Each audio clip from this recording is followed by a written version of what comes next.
Pershore Abbey is a unique location in England, as the story of this abbey is one of resilience. Over the course of its over 1,000-year history, the abbey has survived all manner of adversity, from terrifying natural events of flooding, storms, fires, and even an earthquake. Yet the most destructive event didn't come from any of these. In 1540, King Henry VIII's men arrived to close the abbey down. The majority of the abbey was torn down and the stone sold off. The only remaining part left was the monk's choir, which the local townspeople banded together to buy for a price of £400, a huge sum for the time. This one act saved the rest of Pershore Abbey, so future generations could explore Pershore's deep history. The earliest mention of Pershore Abbey is from a charter mentioning hides of lands being given to Oswald from Ethelred, one of the kings of Mercia in the 7th century AD.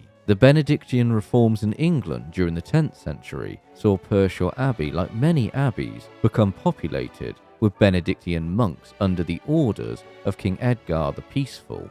And then, under Norman rule, the abbey was altered heavily to suit a more Romanesque style in 1130, but a fire in 1225 and 1288 destroyed much of the Norman abbey. The abbey was soon rebuilt and would expand even further under successive charters by the Plantagenet kings of England. One of the charters is inside the abbey today, and this particular charter is from the reign of King Henry VI and confirms previous charters from Henry III onward, allowing a market town to be held and certain land rights. After the destructive period brought by Henry VIII, the remaining part of the abbey became a parish church for the people. During the English Civil War, Pershore was subjected to looting by both sides, with the abbey house being burnt down, and one of the bridges in the town was damaged for strategic purposes. The Victorian period would see Pershore Abbey altered immensely.